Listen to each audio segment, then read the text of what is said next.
I'm not sure whether the government is looking to put doctors out of business and eventually we become their employees, or they're going to see how much pain we can feel before we begin to organize. And I think we're at the point of organization. Doctors4Change will help look for new politicians such as assemblymen or councilmen that are pro-doctor, and when we find the pro-doctor candidates, we will help contribute to their campaigns. It's important for all of us to know what's happening so that we can explain this to not only other physicians, that we can form our own opinion on this, but then we can convey this message to our community, our hospitals, and our patients, so that we can hopefully eventually gain some political influence by having our politicians understand the direction we want things to go and not just being told of what is going to happen to us.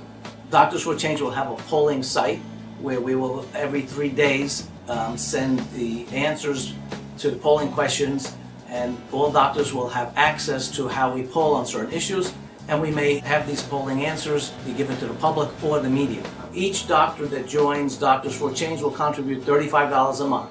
$5 goes to run the website, and $30 will go to a non-for-profit cash account.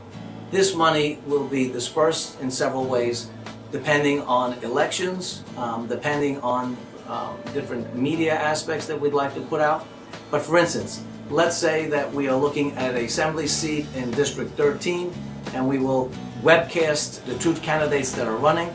If the candidate answers pro-doctor questions, then we will show this webcast to the rest of the group and we will vote. If 60% of doctors or more vote to release funds to that candidate, we then can release funds in several ways. 1, we can do direct contributions. 2, we will do some fundraisers with the physicians in their district, with local physicians, so they can speak with their patients.